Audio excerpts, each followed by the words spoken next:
ओम नमः सिद्धेभ्यः।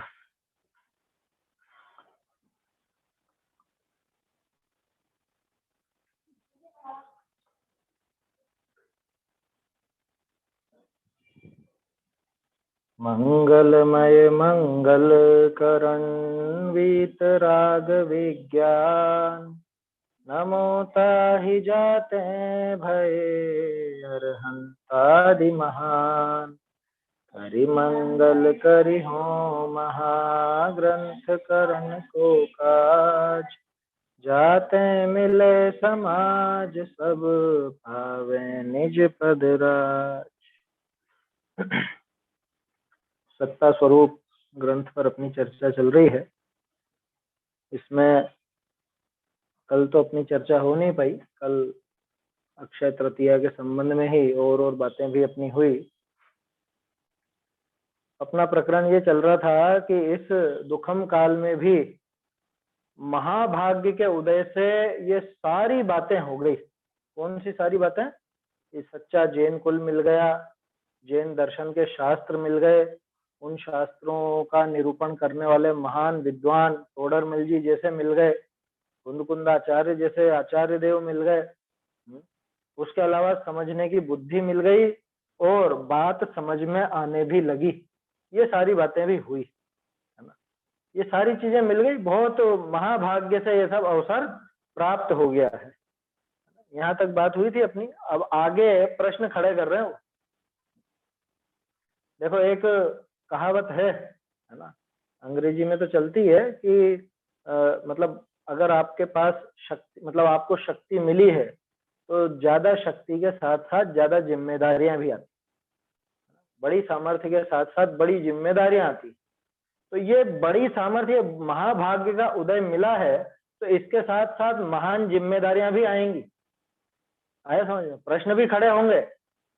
अगर आपको ये सब सौभाग्य मिला है तो इस सौभाग्य के साथ साथ इस सौभाग्य को भुनाने का आपको मतलब मौका नहीं है, ये तो जिम्मेदारी है। यूं समझना, अवसर क्या मिला है? जिम्मेदारी मिली है, ये सोचना चाहिए।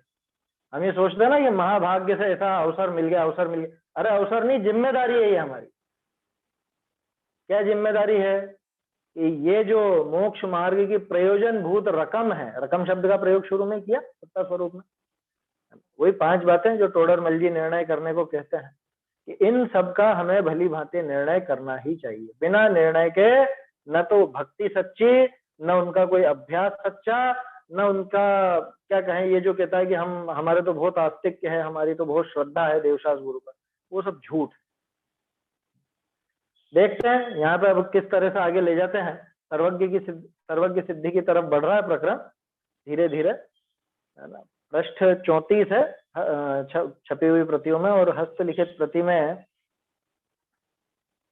ये पत्र क्रमांक 21 का पिछले हिस्से की आखिरी पंक्ति है।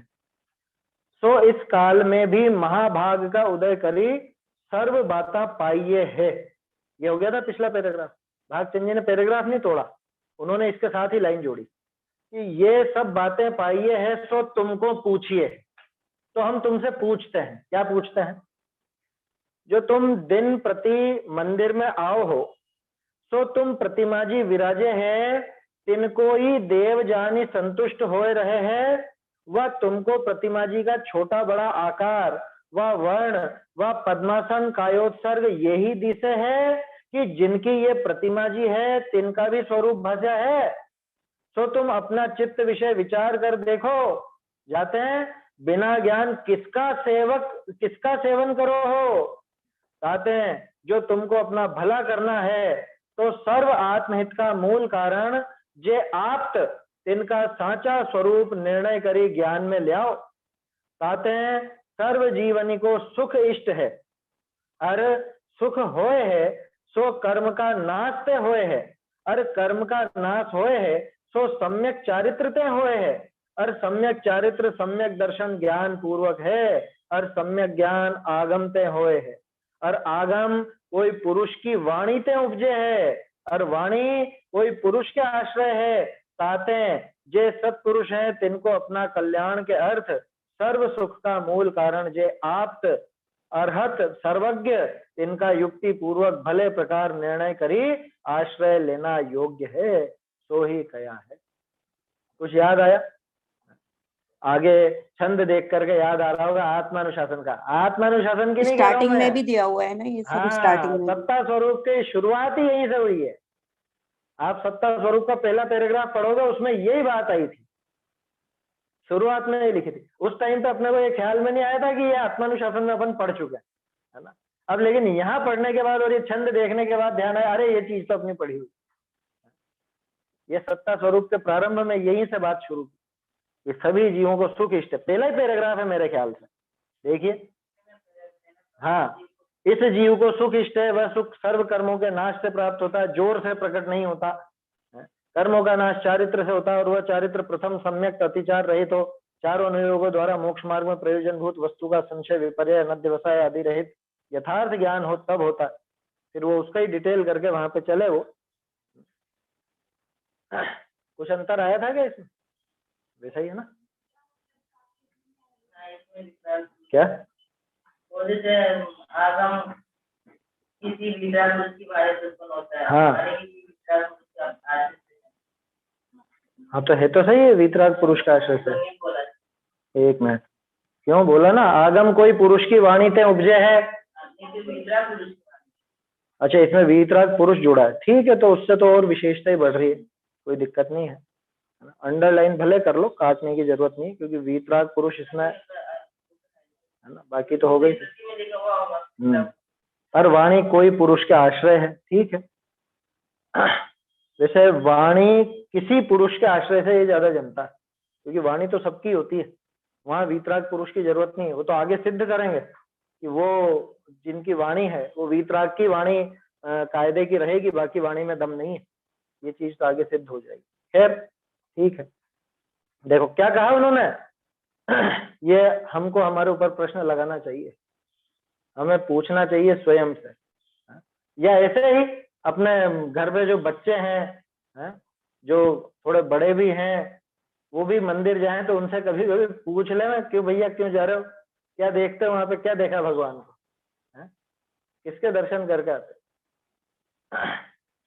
देखो क्या कह रहे हैं, सो तुमको पूछे है कि तुम दिन प्रति मंदिर में आओ हो, रोज ही आते हो, रोज जाते हैं। अरे अधिकांश तो ऐसे हैं, अरे हम तो रोज जाते हैं मंदिर। कैसे? रोज सुबह सुबह जाते हैं, धोती दुपट्टा पहन के, बाकायदा प्रक्षाल अभिषेक शांति धारा सब करके आते हैं, पूजा भी रोज करते हैं। तो उससे पूछे, रोज तू आता है, सो तुम प्रतिमा जी विराजे है, तिनको ही देव जानी संतुष्ट होए रहे हैं। पहली बात कि तुम उनको ही देव मान करके संतुष्ट हो। अब इस पंक्ति में बहुत रहस्य है, देखा जाए तो कई तरह से अर्थ निकाला जा सकता है कि तुमने इन्हीं को देव मान रखा है, औरों को नहीं मान रखा है। ऐसा औरों को किनको? और जो ऐसे ही और भी जगह प्रतिमा जी हैं अपने जिनेंद्र भगवान की, उनको नहीं मानते हो, इन्हीं को मानते हो। या दूसरा अर्थ ऐसा कि तुम ऐसे ही वीतराग सर्वज्ञ भगवान को ही देव मानते हो कि और बाकी को मतलब उनको भी मानते हो, दूसरों को भी पूज लेते हो। जाकर सुबह 6 से 7 तो यहाँ पे रहेंगे चंद्रप्रभ भगवान के सामने, और 8 बजे वहां पीपल के सामने पहुंच जाएंगे, ऐसा तो नहीं है, या वहां लाल भाटे को पूजने लग जाएंगे, ऐसा तो नहीं है कहीं पर। इनको ही देव जान संतुष्ट हो रहे हैं। अभी तो इसमें भी एक और बात समझने की, कल देखा तो था अपन ने शाम को प्रकरण अष्टपहुड़ में जिन प्रतिमा का स्वरूप दिखाया था ना, तो वास्तविक प्रतिमा कौन? वास्तविक प्रतिमा तो मुनिराज अथवा सिद्ध भगवान। ये कि इनको तो व्यवहार से कहा जाता है, क्योंकि ये भी वीतरागता जैसे, मतलब वीतरागी भगवान जैसा ही इनका आकार और वैसा ही इनका स्वरूप है, तो इनको भी हम कह देते हैं जिनेंद्र प्रतिमा, जिन भगवान। तो इनको ही देव जान संतुष्ट हो रहा है, ऐसा तो नहीं कि इनको वास्तव में भगवान समझ लिया तो क्या है वास्तव में भगवान नहीं। अरे भाई वास्तव में तो नहीं है, देखो व्यवहार से कहा जाता है इनको प्रतिमा। असली जिनेंद्र भगवान हमारे सामने मौजूद नहीं है, उपस्थित नहीं है, तो अपन इनको देव की स्थापना रूप मान करके और अपना काम चलाता है। समझ में आ रही ना बात? इनको ही देव जान के संतुष्ट हो रहे हो। वाह, तुमको प्रतिमा जी का छोटा बड़ा आकार, वह वर्ण, वह पद्मासन, कायोत्सर्ग, यही दिशे है। बोलो ये दृष्टि में आता है कि नहीं आता? अरे मुझे तो कई बार ऐसा लगता है, कितनी ही बार, कभी आपने पुरानी प्रतिमाएं देखी? पुरानी प्रतिमाओं पर आपको नीचे चिन्ह भी नहीं मिलेगा, बहुत पुरानी होती है जो 1001 साल पुरानी हो तो उनके नीचे तो चिन्ह भी नहीं मिलेगा। मैं अभी वो विषय नहीं छेड़ रहा हूँ कि चिन्ह होना चाहिए कि नहीं होना चाहिए, उसका क्या कारण रहा होगा, क्यों? और वो तो साइड में तो रहता है कि ये आदिनाथ जी की है, ये महावीर स्वामी की है, और ये सब क्या कारण रहा होगा, उस पर विचार कीजिए, क्या कारण रहा होगा। मुझे कई बार ऐसा लगता है कि अगर हमारी दृष्टि ये है कि महावीर भगवान, ये आदिनाथ भगवान, ये शांतिनाथ भगवान है, तो वो जब वो दृष्टि देती है ना, तो एक इन्हीं के प्रति अपना एक हृदय में थोड़ा सा पक्ष या आग्रह विशेष हो जाता है। वो सॉफ्ट कॉर्नर बोलते हैं ना, जैसे जैसे किसी को शांतिनाथ जी का विशेष हो, क्या शांतिनाथ जी की तो भक्ति विशेष करेगा, और आदिनाथ जी के सामने जाकर के वो थोड़ा सा, या मान लो प्रचलित तो 5-7 ही है, आदिनाथ जी, फिर चंद्रप्रभ जी, फिर शांतिनाथ जी, है ना, मुनि सूरज जी का भी आजकल चलन हो गया है ज्यादा, नेमिनाथ जी, पार्श्वनाथ जी, महावीर स्वामी। इन 7-8 के अलावा बाकी के तो कोई नाम भी नहीं लेते ना। अब शांतिनाथ जी की प्रतिमा है, और शांतिनाथ जी की तो भक्ति खूब उमड़ती है इसको, लेकिन वहीं पास में कुंथुनाथ जी हैं, अथवा चलो कुंथुनाथ जी भी चक्रवर्ती और वो थे, तो अपन तो पीछे के ले लो, धर्मनाथ जी, अनंतनाथ जी की प्रतिमा है, वहां पे इसको विशेष वो नहीं देता वैसा बहुमान का भाव। तो इसका क्या मतलब निकला? इसकी दृष्टि वीतरागता पे है नहीं अभी, इसे अभी वीतरागता और सर्वज्ञता समझ में नहीं आई है। कहने को ये शांतिनाथ जी की जय बोलता है, लेकिन इसको शांतिनाथ जी का पक्ष है, इसको वीतरागता का पक्ष नहीं है। ये क्यों, दोनों में क्या अंतर है? शांतिनाथ जी भी तो वीतरागी थे, अरे थे, लेकिन इसको अभी 24 तीर्थंकरों में हर तीर्थंकर का कुछ अलग अलग ख्याल में आता है, हर तीर्थंकर को ये कम ज्यादा समझता है।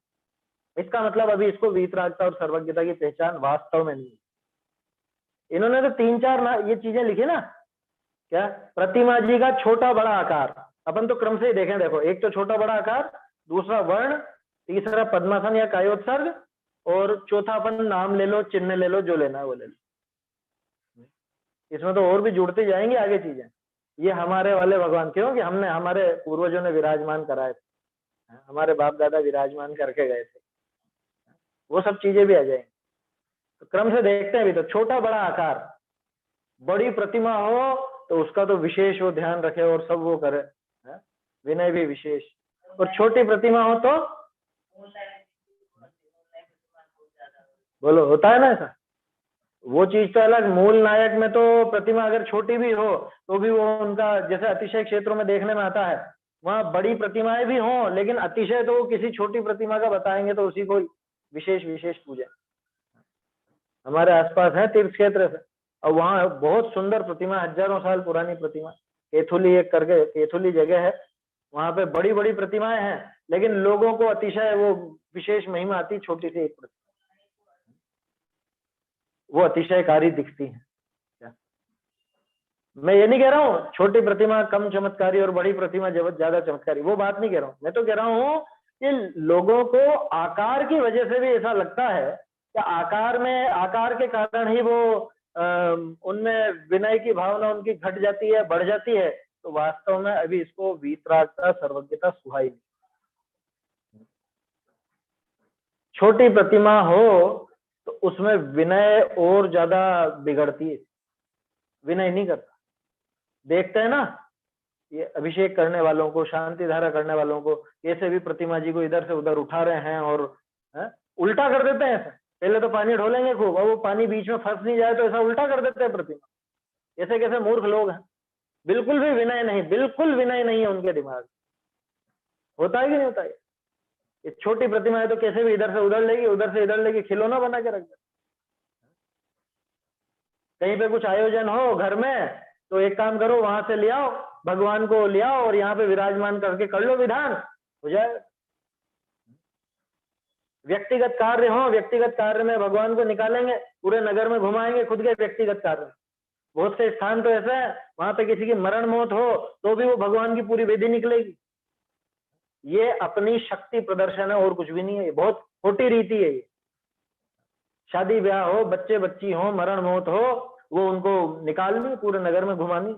भाई भगवान को क्यों तुम नचा रहे हो इधर से उधर? ये अभिनय है, बहुत अभिनय है। कुछ जगह है ऐसी जहां पे होता है, ऐसा समझ में। तो ये विचार करना चाहिए। छोटी बड़ी प्रतिमा, तुम क्या देखते हो वहां पे जाकर? ये छोटे भगवान, ये बड़े भगवान है? भगवान भी छोटे बड़े हो गए इसके लिए। ये छोटा आकार देखा तो छोटे भगवान, ये बड़ा आकार देखा तो बड़े भगवान। वो भी थोड़े दिन पहले बताया था ना, छोटे महावीर जी। क्या, कौन सी जगह है वो? पिपलोन है ना, पिपलोन है एक, एमपी में है, सुसनेर के आसपास। तो वहां पर लोगों ने नाम रख दिया छोटे महावीर जी। वहाँ महावीर स्वामी की प्रतिमा है, तो पुराना ही मंदिर। और महावीर जी तो प्रसिद्ध है राजस्थान में जो है ना। और यहाँ पे छोटे महावीर, ये बताओ छोटे और बड़े कब से हो गए भगवान? अच्छा, और एक ही भगवान छोटे बड़े हो गए? महावीर भगवान भी 3-4 हुए थे क्या? बड़े बाबा, हाँ वो बड़े बाबा, वो बड़े हो गए और बाकी के आदिनाथ जी छोटे हैं? समझ में नहीं आई बात। तीर्थंकर तो जो भी, जैसे महावीर स्वामी है तो एक ही हुए होंगे ना, ये 4-5 महावीर स्वामी हुए थे, ये छोटे वाले ये बड़े वाले ऐसे अलग अलग हुए थे? कैसी विचित्रता है। देखो ये शब्दों का प्रयोग है ना, बहुत कायदे से करना चाहिए। ये 3 लोक के नाथ के लिए शब्दों का प्रयोग है, कैसे करते हैं, क्या बोलते हैं, बहुत अपने को विनय होनी चाहिए। हर किसी को कुछ भी बोल दोगे क्या? हाँ, तो बाबा शब्द कोई उचित नहीं है, अपने यहाँ पे तो मिलता भी नहीं, जाने कहाँ से चल पड़ा है। यहाँ वाले बाबा और वहाँ वाले बाबा, हमारे पास में है चांदखेड़ी वाले बाबा है, तो सुनने में ऐसा लगता है जैसे दूसरों को होता है ना मजार वाले बाबा। ऐसा काम उचित नहीं है बिल्कुल भी। ये बाबा शब्द तो अपने लिए बिल्कुल है ही नहीं उचित। अरे 3 लोग के नाथ के लिए ऐसे शब्दों का प्रयोग? यूं तो बोलेंगे चत्तारी लोग उत्तमा, तो उत्तमता कहाँ गई फिर? शब्दों में भी तो उत्तमता होनी चाहिए ना। देखो क्या कहा कि भैया तुम प्रतिदिन मंदिर में आते हो, प्रश्न है ये, रोज मंदिर में आने वालों से। देखो बाबूजी की पंक्तियां याद आ रही है। ओ मंदिर में जाने वालों, अपना मुंह मुझको दिखलाओ, नकली चेहरा बाहर छोड़ो, फिर भीतर मंदिर को आओ। क्या ये तुम्हारा जो दिखावा है, झूठा दिखावा भक्ति का, या तुम कहते हो कि हम भगवान के सच्चे भक्त हैं, हमें भगवान की बहुत श्रद्धा है, बहुत आस्तिक्य है, ये नकली चेहरा बाहर उतार के और फिर भीतर मंदिर में आओ। ओ मंदिर को जाने वाला, तुम प्रतिदिन मंदिर में आते हो तो तुम प्रतिमा जी विराजते हैं तिनको ही देव जान के संतुष्ट हो रहे हो, या तुमको प्रतिमा जी का छोटा बड़ा आकार या वर्ण, अभी वर्ण का भी बहुत वो है, गाने बन गए क्या पारसनाथ जी के लिए एक कजरारे सांवरिया सांवरिया है, और ये कजरारे हैं और काले काले, और हर कुछ बना देते हैं। इसको रंग का बड़ा वो है, तो इस रंग के नहीं थे क्या? अरे भगवान रंग के नहीं होते, पहले तो ये समझ लो। वो शरीर का वर्ण था जो भी था, और शरीर के आधार से उनकी स्तुति करना, तो पढ़ लेना एक बार देव भक्ति का अन्यथा रूप पढ़ लेना। गुण अगुण की पहचान नहीं है, लिखा ना टोडरमल जी ने, गुण अगुण की पहचान नहीं है। बोलो मुनि सूरतनाथ जी कैसे थे? खट से पहला जवाब आएगा, काले थे। है? बोलो पार्शनाथ जी कैसे थे? कि हरे थे। अरे तुझे वीतरागता सर्वज्ञता नजर नहीं है, तुझे हरा काला पीला यही नजर आया? कहाँ जाती है इसकी बुद्धि? वर्ण, वो वर्ण पे इसको बड़ा वो रहता है। बहुत से लोगों को तो क्या है, इतना वो बुद्धि में छाया रहता है कि गोरा तो अच्छा और काला अच्छा नहीं है, तो उनको तो चंदा प्रभु जी विशेष भाते हैं कि वो गोरा है, वो सफेद रंग तो हम तो चंद्र प्रभु जी के ही भक्त रहेंगे, क्योंकि हमें तो गोरे गोरे गोरे होने फिर तो समेत शिखर जी की महिमा कम हो जाएगी ऐसे तो। क्यों? पारसनाथ जी वहाँ विराजमान है तो महिमा उनकी ज्यादा, पारसनाथ भगवान की टोक पे जाने की, तो महिमा कम हो जाएगी काले काले पारसनाथ जी की विचार करना चाहिए भाई, रंग से है क्या? वीतरागता या सर्वज्ञता रंग पर निर्भर करती है? बताओ, समाज में तो रंग भेद चलता है, जो चलता ही है। 24 तीर्थंकरों में भी रंग भेद चला दिया है कैसी विचित्रता है, इसका दिमाग कहाँ जाता है। हाँ तो है जो, उससे थोड़ी ना उनकी महत्ता है, वो तो शरीर का वर्ण बताया, ऐसे तो बहुत सारी चीजें बताई है, खून का रंग भी दिखाया और चीजें भी दिखाई, तो हो गया उसमें क्या है, इससे क्या फर्क पड़ गया। 2 गोरे हैं, 2 सांवले हैं, 16 कंचन वर्ण के हैं, और तो इससे फर्क क्या पड़ गया, कौन से वालों के विशेष, वही वीतरागता और सर्वज्ञता। इनका तो रक्त सफेद होता है ना। हाँ, इनका खून सफेद होता है सबका ही, और इनका ही नहीं, सिर्फ तीर्थंकरों की बात नहीं है, ये तो अरहंत जो बन जाएंगे ना, तो अरहंत होने के बाद शरीर में भी बहुत सारे परिवर्तन होते हैं, कई प्रकार के परिवर्तन होते हैं शरीर में। अरहंत होने के बाद निगोद वगैरह, निगोद राशि सब समाप्त हो जाती है, निगोदय जीव नहीं रहते हैं, और चीजें भी, मल आदि, मल मूत्र आदि सब समाप्त हो जाते हैं, अष्ट वो जो सप्त धातुएं हैं, तो वो सारी बातें होती है अरहंत के भी केवल ज्ञान होने पर। तो वो तो नाम कर्म का काम है, उससे क्या लेना देना है। देखो वीतरागता में कौन से कर्मों का काम है, तीर्थंकर के तो जन्म से ही मल मूत्र नहीं होते ना। हाँ, तीर्थंकरों के जन्म से, हाँ तीर्थंकरों के जन्म से, और ये अरहंत होने पर शरीर में विशिष्ट परिवर्तन होता है। हाँ, परमोदारिक से वीतरागता कौन से कर्म का काम है, हाँ अरे वीतरागता कौन से कर्म का काम है, मतलब कौन से कर्म के अभाव में हुआ, चारित्र मोहनी का, है ना। और चारित्र मोहनी के पहले दर्शन मोहनी का नाश हुआ, तो उसको भी गिन लो भले, माने मोहनी का अभाव, मोहनी कर्म के ऊपर निर्भर करती है वीतरागता, मोहनी कर्म के अभाव के ऊपर। और सर्वज्ञता ज्ञानावर्णी, और ज्ञानावर्णी के साथ दर्शनावर्णी ले लो, क्योंकि दर्शनावर्णी ज्ञानावर्णी साथ साथ चलते हैं, उन दोनों का साथ में अंतराय भी ले लो भले। तो कुल मिला के वीतरागता और सर्वज्ञता का लेना देना किससे है, कि उन 4 घातीय कर्मों के नाश, है ना। या इनको मैं शब्द पलट करके कहूं तो पूज्यता का संबंध किससे है, कि 4 घातीय कर्मों के नाश से। और हम किससे बना रहे हैं, रंगों से, वो रंग तो नाम कर्म के ऊपर है निर्भर, शरीर का रंग है ना, शरीर का रंग किसके ऊपर निर्भर है, वो तो नाम कर्म के ऊपर, नाम कर्म के उदय से तरह तरह का रंग होता है उनका। हाँ, उससे क्या फर्क पड़ता है, उनके जैसे रंग के जाने कितने हुए होंगे, लेकिन उस रंग से तो उनको वीतरागता सर्वज्ञता नहीं मिलेगी ना, समझ में आ रही बात। इन्हीं सोने जैसे है ना, जिनके सोने जैसा रंग है उनके विशेष ज्ञान होता होगा, और जिनका सांवला या काला रंग है उनके थोड़ा कम होता होगा, ऐसा है क्या, या काले वालों के विशेष होता होगा और बाकी के कम रहता होगा, ऐसा। तो क्या देखता है वह वर्ण। अच्छा, ये तो साक्षात अपन ने अरहंत की बात करी, प्रतिमाओं में भी वर्ण देखता है। ये प्रतिमा मुझे बहुत अच्छी लगती, ये प्रतिमा देखो कितनी सुंदर, कितना बढ़िया रंग है इसका, और ये वाली प्रतिमा थोड़ी सी ऐसी है। भाई प्रतिमा अगर पूरी वीतराग भाव वाही है तो उसके रंग पे नहीं जाना चाहिए।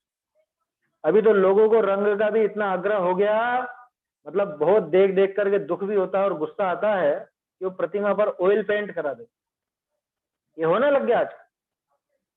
आषाढ़ की प्रतिमाओं पर ऑयल पेंट कराने लग गए, जहां पे थोड़ा पहले तो ध्यान नहीं रखा, जल्दबाजी में उनको तो पंच कल्याण करा के प्रतिष्ठा कराना है, तो मंगा लिया कैसे भी भाई, कैसे भी पत्थर की आने दो।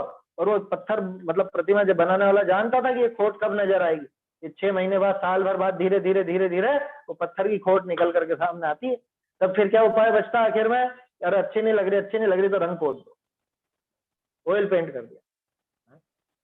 बहुत जगहों पर है ऐसा, बहुत जगहों पर, नाम बता सकता हूं मैं, बताना नहीं चाहता, लेकिन समझ में आई बात। ये विचार करने, वो पूजनी नहीं है, ध्यान रखना। ये अपन ने उस समय भी बात की थी, जिन प्रतिमा यथावत स्वरूप के सब।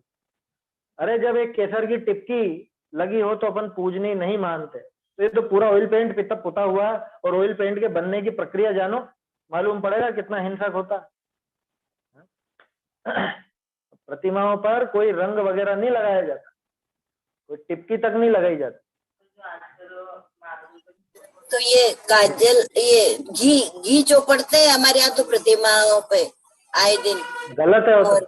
और काजल, काली मूर्ति है तो काजल को घी में लगा के लेप देते हैं। वो तो एक ही बात होगी, वो उन्होंने ऑयल पेंट नहीं लगा के ये लगा दिया, लगाना क्यों है लेकिन, पहले तो उस पर प्रतिमा पर पानी ढोल ढोल के उसको बिल्कुल भद्दा कर देंगे, और फिर जब भद्दा लगने लगेगा तो उसका उपाय ऐसे करेंगे। ऐसी कैसी मूर्खता। पहले तो मैं खुद ही गंदा करूं, खुद ही भद्दा करूं, और उसके बाद चमकाने के लिए पॉलिश लगाऊं, ऑयल पेंट लगाऊं, काजल लगाऊं, ये काहे की विधि है? जिससे तो गंदा करो ही मत ना। थोड़े दिन पहले मैंने बताया था शायद आप लोगों को, अभी मैं पिड़ावा गया था ना, 2-3 बार जिक्र कर चुका इस बात का। मुझे बहुत खुशी हुई वहां देखकर। आप जाके देखिए स्वाध्याय भवन में, जो मतलब स्वाध्याय भवन तो नाम है, उस पर ही ऊपर ही जिनालय भी है, वहां की प्रतिमा इतनी चमकदार, इतनी गजब की चमकती है जैसी कहीं मैंने देखी नई प्रतिमाओं होंगी।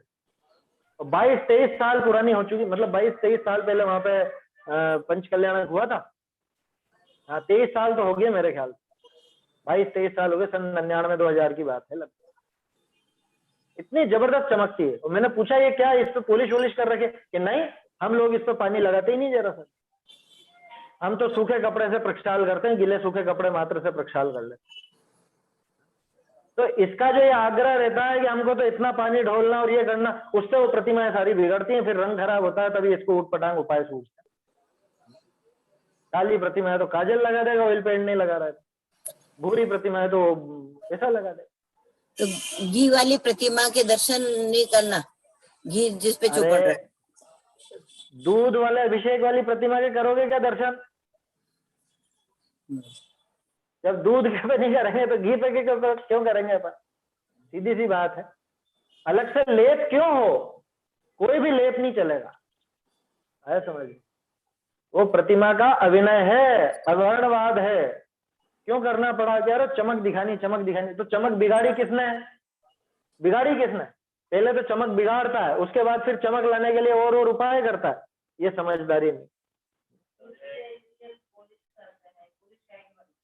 कौन सी पॉलिश? वो तो उसको पहले घिसते हैं ना, जब बनाते हैं तभी अलग से घिसते हैं। कहाँ पे हुई ये? अलग से का तो मैं नहीं जानता, मैं उसका पक्ष भी नहीं लेता।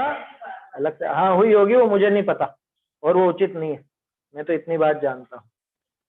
उचित क्यों नहीं है? उचित इसलिए नहीं क्योंकि आपने बिगाड़ा क्यों प्रतिमा। समझ में ही बात? उचित इसलिए नहीं क्योंकि ये तो इसको बहाने मिल गए। क्या हो ठीक है, पॉलिश आती है, जी भर के जो मर्जी पड़े वो करो। पहले विनय क्यों नहीं रखा?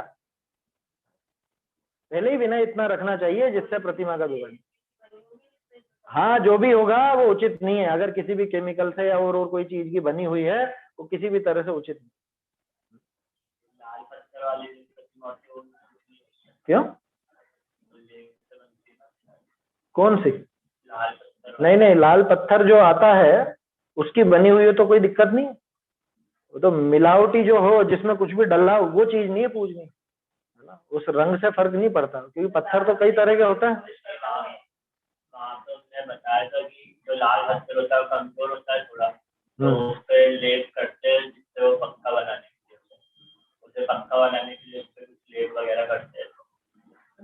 वो लेप उधर रहता है, वो तो अलग आता है, चिकना करने के लिए वो भले पहले करा होगा, वो चीज अलग है ना। बाकी पत्थर तो कई तरह के होते हैं, है ना, उसमें दिक्कत नहीं है भाई।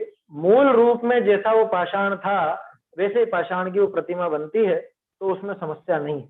और उसमें कुछ मिलावट की जाए, उसका कहना सही है, क्योंकि अभी जो नई प्रतिमाएं बनी है सारी लाल पत्थर की, उनमें मजबूताई लाने के लिए रोज घी का लेप होता है। चांदखेड़ी में अभी बनी ना, कच्चे में करा होगा पहले, पता ही नहीं, अब कच्चे पता में नहीं किया तो होगा, कच्चे में। भगवान जाने, तो वो भगवान बनाए ना सारे, तो उन पे रोज लेप होता है कि भाई मजबूताई आ जाएगी। वो मुझे पता नहीं, वो विधि मुझे पता नहीं। देखना आप कभी जाओ तो।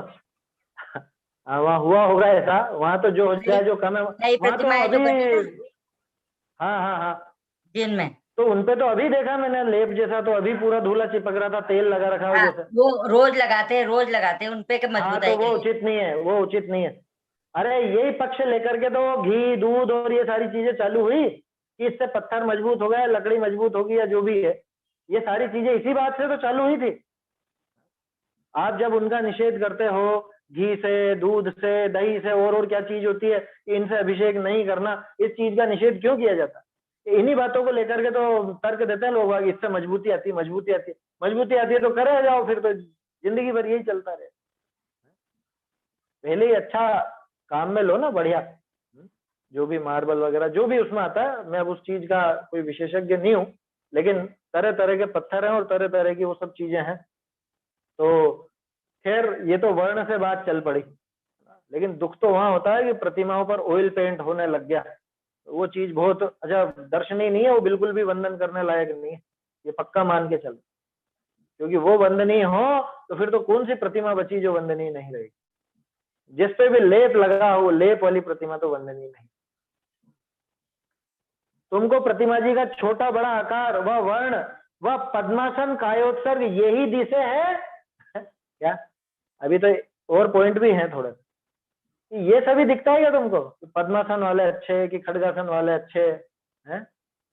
अच्छा देखो एक और बात है, आजकल क्या है, थोड़ा वो जैसे इंटीरियर डिजाइनिंग होती है ना, उस तरह से लोग मंदिर की वेदी वगैरह भी उसी ढंग से रखते। पुराने मंदिरों में ये बात नहीं मिलेगी आपको। पुराने मंदिर में तो प्रतिमा कोई खड्गासन भी है, कोई पद्मासन भी, कोई सिमेट्री नहीं है ऐसी कि भाई हाँ यहाँ पे ऐसा यहाँ ऐसा। और अब तो डिजाइन ऐसी बनाएंगे कि बीच में तो अपन ऐसे रखो पद्मासन और साइड में 2 खड्गासन ऐसे रखो। अरे ये क्या शोभा की चीजें हैं क्या जो इनको अलग अलग सजा रहे हो? ठीक है वो जिसका जैसा भाव आ जाए, उसमें कोई पूजनीयता में हानि नहीं है, लेकिन यहाँ दिमाग दूसरी तरफ जा रहा है। यहाँ तो उस आकार पे जा रहा है, वीतरागता और सर्वज्ञता पे नहीं जा रहा। यार वो देखने में अच्छा लगता है, दोनों कोनों में 2 खड्गासन, बीच में पद्मासन बड़ी, उसके साइड में भी 2 छोटी, ऐसे ऐसे चलना चाहिए। पुराने मंदिर देखो वहां पे नहीं मिलेगा इस तरह। पुराने जो मंदिर हैं 400-500 साल पुराने, और भी जो भी पुराने हैं, आप वहां देखोगे वहां इस तरह की विधि होएगी। वहां एक जैसे भी मिल जाएंगे, कोई छोटे कोई बड़े भी मिल जाएंगे, कोई एक वो नहीं रहता कि इस पैटर्न में होनी चाहिए। तो कोई इंटीरियर डिजाइनिंग थोड़ी ना हुआ है, एक अच्छा शोभा दिखनी चाहिए, शोभा। ये इसको शोभा दिखाने के लिए ये उनको ध्यान रखना। मैं ये नहीं कह रहा हूँ कि वो प्रतिमा अपूज्य हो गई, प्रतिमा तो पूज्य ही है, लेकिन इसके दिमाग में वो आकार मुख्य हो गया, वो वीतरागता सर्वज्ञता को छोड़। जो भागचंद जी यहाँ पे चेता रहे हैं कि तुम रोज मंदिर जाते हो तो तुम क्या देखते हो, किसके दर्शन करने आते हो? तुम्हें वो खड्गासन पद्मासन की पड़ी है, या तुमको ये आकार की पड़ी है, या तुमको रंग की पड़ी है, किसकी पड़ी है? अब सबसे खास बात कि जिनकी ये प्रतिमा है तिनका भी स्वरूप भाष्या है? इनका स्वरूप क्या है? महावीर स्वामी का क्या स्वरूप है कि नहीं? उनके नीचे शेर का चिन्ह रहता, मतलब शेर का चिन्ह भी चाहिए। चिन्ह हो या नहीं हो मैं उस पर बात नहीं कर रहा हूँ। थोड़ी देर पहले मैंने बात की थी ना, पुरानी प्रतिमाओं पे चिन्ह नहीं भी मिलता था, बहुत सी प्रतिमाओं। वो ठीक है पहचान के लिए है, लेकिन इसके दिमाग में महावीर स्वामी की छवि आई है तो वहां भी ऐसा लगता है जैसे वीतरागता और सर्वज्ञता पर ध्यान न जाकर के महावीर स्वामी पर ध्यान विशेष। कभी कभी ऐसा विचार आता, और कोई चिन्ह ही नहीं हो तो फिर आपको विचार नहीं है, फिर तो प्रतिमा पर जो भाव दिखा रही है प्रतिमा उस पर ध्यान। हाँ तो कौन से जान के क्या करना है? वीतरागी और सर्वज्ञ है, कौन से भगवान की प्रतिमा जान के क्या करोगे? देखो मना नहीं कर रहा हूँ, उसमें कोई दिक्कत नहीं। महावीर स्वामी भी हो, चाहे आदिनाथ जी हो, चाहे चंद्रप्रभ जी हो, चाहे शांतिनाथ जी, कोई भी हो, 2400 तीर्थंकर हो, अथवा तीर्थंकर ही नहीं हो, उससे फर्क क्या पड़ता? भाई वीतरागता और सर्वज्ञता मुख्य प्रयोजन होना चाहिए ना, बाकी वो कुछ भी हो, हमें वीतरागता और सर्वज्ञता से मतलब आया समझ। अरे लोगों को तो वो चिन्ह का भी इतना विशेष हो गया। अब एक स्थान है हमारे पास में, वहां पे क्या एक ही प्रतिमा पर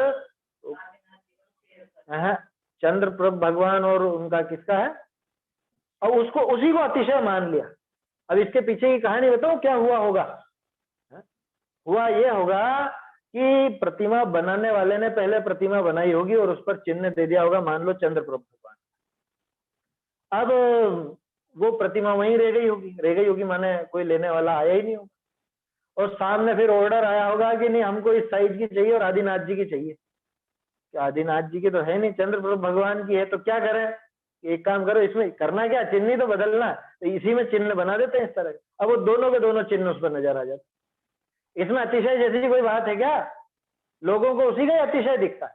कुछ दिनों पहले ऐसा फोटो आया था कि आदि वीर तीर्थंकर की प्रतिमा है, क्यों कि आदिनाथ जी का ये बेल का भी चिन्ह है, इसको शेर का भी चिन्ह। अरे ऐसी कौन से तीर्थंकर हो गया आदि वीर तीर्थंकर? या तो आदिनाथ जी की कह लो या महावीर स्वामी की कह लो। और उसमें फर्क क्या पड़ता है? हम तो कहते हैं बुद्ध वीर जिन हरिहर ब्रह्मा, या उसको स्वाधीन कहो, हमें मतलब ही नहीं है नाम से। भाई वीतरागता और सर्वज्ञता की उपासना करते हो कि आदिनाथ जी और महावीर स्वामी की करते? गंभीरता से विचार करना, है ना। अगर इसके दिमाग में यह कि नहीं मुझे तो आदिनाथ जी की भक्ति करनी है, वीतरागता सर्वज्ञता को गौण करके आदिनाथ जी का पक्ष विशेष है, तो समझ लेना भी गड़बड़ है। मैं ये नहीं कह रहा हूं आदिनाथ जी की भक्ति नहीं होगी, लेकिन वीतरागता सर्वज्ञता को गौण करके और आदिनाथ जी मुख्य हो रहे हैं या महावीर स्वामी मुख्य हो रहे हैं, नाम मुख्य हो रहा है, तो अभी इसके गड़बड़ है। क्योंकि जैन दर्शन में नाम की मुख्यता है ही नहीं। जैन दर्शन में तो वीतरागता और सर्वज्ञता पूज, फिर उनके नाम कुछ भी रख दो। अरे भूतकाल की 24 और भविष्य काल की 24 को भी तो नमस्कार करते हो ना, उनके कहा नाम याद रहते हैं आप? नाम याद, या आगे जो होंगे उनको अभी के नाम याद नहीं रहेंगे तो क्या फर्क पड़ जाएगा? बात थोड़ी सी अटपटी लग रही होगी और बहुत से लोगों को हजम नहीं भी हो रही होगी, ध्यान रखना। लेकिन बात यह है कि वीतरागता और सर्वज्ञता पर दृष्टि होनी चाहिए, ना तो उनके रंग पर, ना उनके आकार पर। आकार का मतलब वीतरागी आकार तो रहेगा खड्गासन या पद्मासन पर, और ना ही उनके चिन्ह पर, और ना ही और जो भी एक्स्ट्रा जो अगुण है, अवगुण नहीं, अगुण, गुणों को छोड़ के जो अगुण है उन पर दृष्टि नहीं होनी चाहिए। दृष्टि होनी चाहिए सिर्फ वीतराग भाव वही बने, वीतरागता और सर्वज्ञता। आया समझ? क्या कह रहे हैं यहाँ पे कि तुमको प्रतिमा जी का छोटा बड़ा आकार व वर्ण व पद्मासन कायोत्सर्ग यही दिशे है कि जिनकी ये प्रतिमा जी है तिनका भी स्वरूप भाषा है? क्या दिखता है तुमको? आया समझ? क्या नजर आता है? जैसे वो चित्र आते हैं ना कई बार, उनमें कुछ ऐसे कलाकार होते हैं वो इस तरह के चित्र बनाते हैं, किसी व्यक्ति को तो क्या दिखेगा और किसी व्यक्ति को क्या दिखेगा उसको। अपन देखो तो शेर नजर आवे और छोटा बच्चा देखे तो उसको गाय नजर आए। ऐसे ऐसे चित्र बनाने वाले रहते हैं बहुत। अब क्या नजर आ रहा है? भगवान की प्रतिमा तो वो की वही है सबके लिए, क्या नजर आ रहा है? देखो बाबूजी की एक और पंक्ति याद आ गई, मैं तो थाके आवा जावा थाके ही गुण गावा, थे तो मां से बोला कोने, बोलो कोने फिर काहे को आवा। क्या जवाब दिया भगवान ने कि थे तो मां के आओ जाओ, मां के ही गुण गाओ, और मैं तो था से बोला कोने, थाने दिखे सो ले जाओ, जो दिखे वो ले जा। अब क्या दिखता है तुझको? तुझे रंग दिखता है तो तू रंग ले जा, तुझे चिन्ह दिखता है तो चिन्ह ले जा, और जिसको वीतरागता सर्वज्ञता दिखेगी वो वीतरागता सर्वज्ञता लेकर के जाएगा। इसलिए भागचंद जी कह रहे हैं कि जिनकी ये प्रतिमा है उनका भी स्वरूप तुझे भाता है या नहीं, सो तुम अपना चित्त विषय विचार कर देखो, गंभीरता से अपनी गिरेबान में झांक करके देखो कि मेरी भावना क्या रहती है वहां, मेरा क्या विचार चलता है, मैं क्या सोच करके पूछता हूँ। बहुत से लोगों को तो इष्ट रहता है ना, इष्ट रहता है मतलब समझ गए, नहीं हमको तो पार्श्वनाथ जी चाहिए, हम तो पार्श्वनाथ जी की प्रतिमा विराजमान करें, हमारे तो पार्श्वनाथ जी की भक्ति, या हमारे तो महावीर स्वामी की, हमारे तो शांतिनाथ जी की। क्या क्या देख करके उसने क्या किया वहां? कहा सो तुम अपना चित्त विषय विचार कर देखो। क्यों जाते हैं? बिना ज्ञान किसका सेवन करो हो। लो गजब हो गया यार, कि तुमको इनका स्वरूप नहीं मालूम है। जय जिनेंद्र बोलता है, क्या है जिनेंद्र भगवान का स्वरूप? क्यों बोलता है जय जिनेंद्र? क्यों बोलता है? जय धर्मेंद्र क्यों नहीं बोलता? जय जितेंद्र क्यों नहीं बोलता? और जो भी नाम है वो क्यों नहीं बोलता? महेंद्र, सुरेंद्र, यही बोल रहा। जय जिनेंद्र क्यों? बिना जाने किसका सेवन करते हो। नमो अर्हंताणम क्यों बोलता है? नमो गृहस्थाणम क्यों नहीं बोलता? नहीं, सब बोलते हैं, सब लिखे हुए वहां पे। हमने तो यही पढ़ा है बचपन से, इसलिए बोलते। ये सब तर्क बेकार। अरे यहाँ तक कि क्या पढ़ा था अपन ने पिछले पेज पर? आगम आश्रय को हेतु बनाओ तो वो तो बाधक प्रमाण है, शास्त्रों में लिखा है, इसलिए बोलता हूं। तो भी कहना तेरा गलत। उसका स्वरूप अगर मालूम नहीं पड़े, उसके स्वरूप का भाव भाषण नहीं हो, तो तू किसका सेवन करता, क्यों करता है, तुझे पता ही नहीं। कहते हैं जो तुम अपना भला करना, तुमको अपना भला करना है तो सर्व आत्महित का मूल कारण जे आप्त तिनका साचा स्वरूप निर्णय करी ज्ञान में ले आओ। अगर तुम्हें अपना भला करना है, भला चाहते हो, ये क्या धमकी दे रहे हैं क्या? धमकी समझ लो, अपना भला चाहते हो तो ये क्या बिगाड़ेंगे? कि ये कुछ नहीं बिगाड़ेंगे, तुम खुद बिगाड़ रहे हो। ये कह रहे हैं कि अगर तू अपना भला चाहता है तो सर्व आत्महित का मूल कारण, सारे आत्महित का मूल कारण कौन? सारे आत्महित का मूल कारण आप्त के सच्चे स्वरूप का निर्णय। सर्व आत्महित का मूल कारण आप्त नहीं, आप्त के सच्चे स्वरूप का निर्णय। ये निर्णय हमारे आत्महित का मूल कारण है। क्यों? ये मोह क्षय का रामबाण उपाय है। कुछ याद आ रहा? प्रवचन सार जी की 80वीं गाथा में यही कहा जाता है, ये मोह क्षय का रामबाण उपाय। मोह क्षय किससे होता है? कि जो अनंत के स्वरूप को द्रव्य गुण पर्याय से जानता है, जो उनके स्वरूप का भली भांति निर्णय करता है। ये आ रहा, अगले पेज पे आ रही गाथा, जो जान दिया रहा, जो इनके स्वरूप को, अनंत देव के स्वरूप का भली भांति निर्णय करता है, उसी के मोह का नाश होता है और वही जीव अपना आत्महित कर सकता है।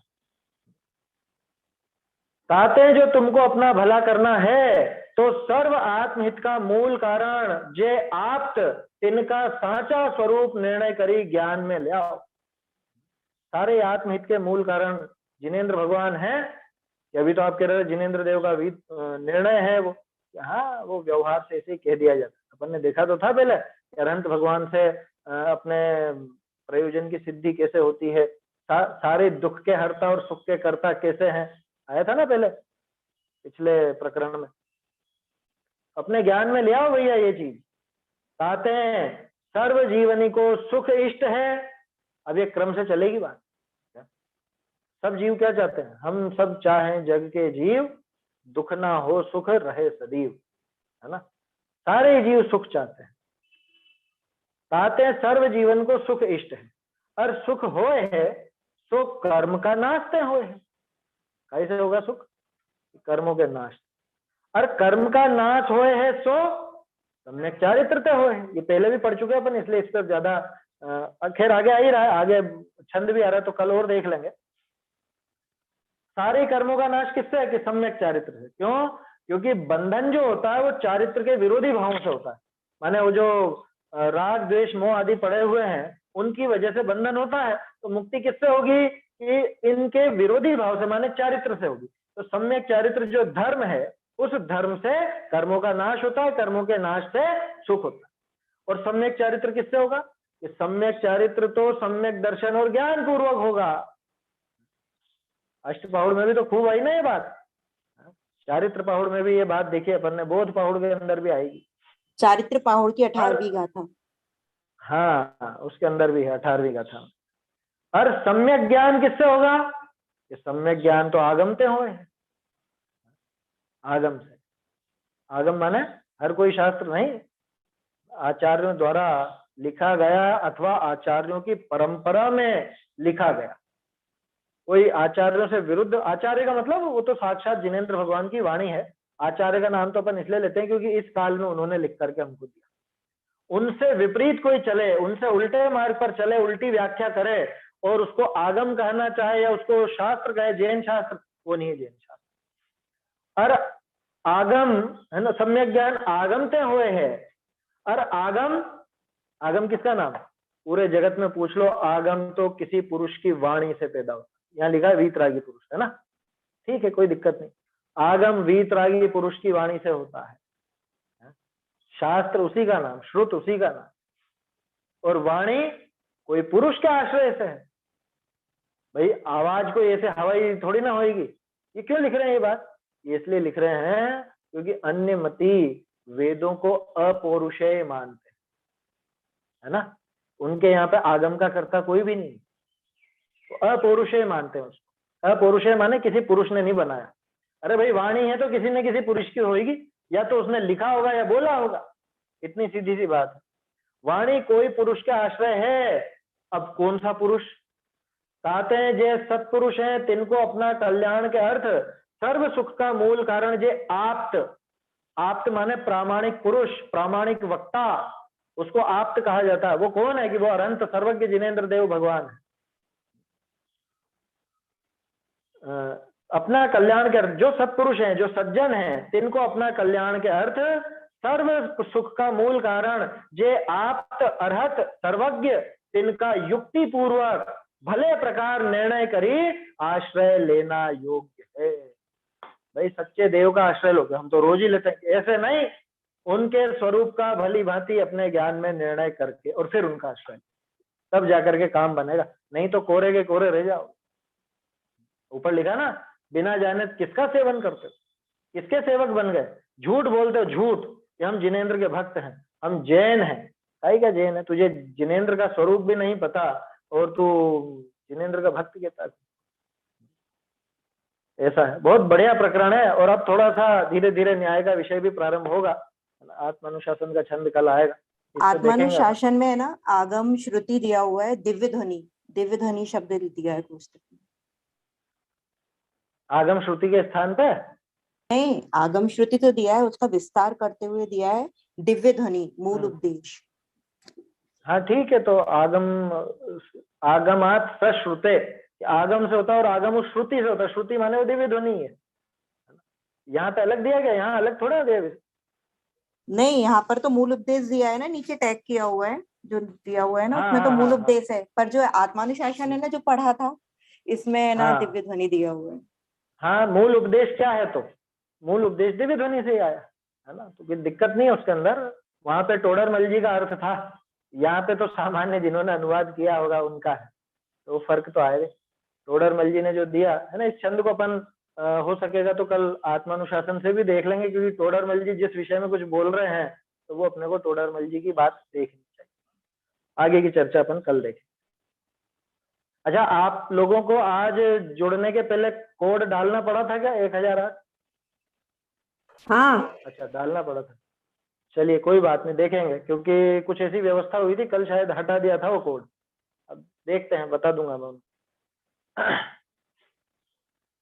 निज निधि निज में बताई यह अनंत उपकार है, इसके लिए जिन वाणी माँ को वंदना शत बार है, वंदना शत बार है।